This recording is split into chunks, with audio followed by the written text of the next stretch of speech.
તાજેતરમાં સમાચાર માધ્યમોમાં ઉલ્લેખ થયો છે, શિક્ષકોને ભણાવવાની ફરજ સિવાય વધારાની સર્વે કામગીરી પણ સોંપવામાં આવી રહી છે. અહેવાલ મુજબ સ્થાનિક સ્તરે કૂતરાની ગણતરી જેવી નવી કામગીરી અંગે સૂચના આપવામાં આવી હોવાનું ચર્ચાઈ રહ્યું છે.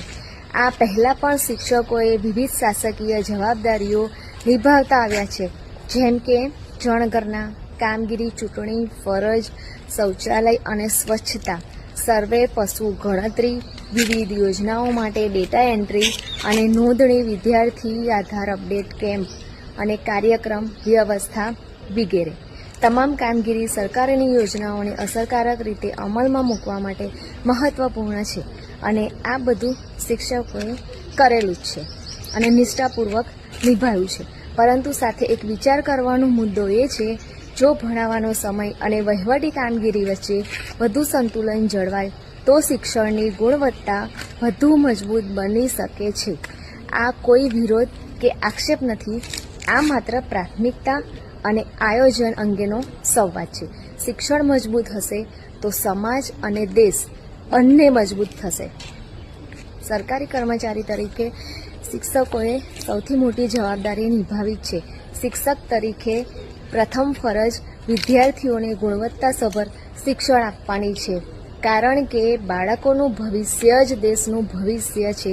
સાથે સાથે મેદાન પણ હકીકત એવી પણ છે કે શિક્ષકોને સમયાંતરે વિવિધ શાસકીય કામગીરી જેમ કે સર્વે, ડેટા અપડેશન, યોજનાઓની નોંધણી, કેમ્પ વ્યવસ્થા અને અન્ય વહીવટી જવાબદારીઓ માટે જો શિક્ષકને ભણાવવાનો વધુ સમય અને આયોજનબદ્ધ કાર્ય વિભાગ મળે તો વિદ્યાર્થીઓના પરિણામો, માર્ગદર્શન અને શૈક્ષણિક ગુણવત્તામાં વધુ સુધારો શક્ય બને. આ કોઈ વિરોધ નથી, કોઈ વ્યક્તિગત આક્ષેપ નથી, આ માત્ર પ્રાથમિકતા અને સંતુલન અંગેનો સંવાદ છે. શિક્ષણ મજબૂત રહેશે તો સમાજ અને દેશ બંને મજબૂત બનશે. પાઠ તૈયારી ઘટાડો. શિક્ષક પાસે લેસન પ્લાન, એક્ટિવિટી, વર્કશીટ અને એવી પદ્ધતિ તૈયાર કરવામાં સમય ઓછો રહે. પરિણામે ક્લાસ સામાન્ય બની જાય અને નવીનતા ઓછી રહે. વિદ્યાર્થીઓને વ્યક્તિગત ધ્યાન ઓછું મળે.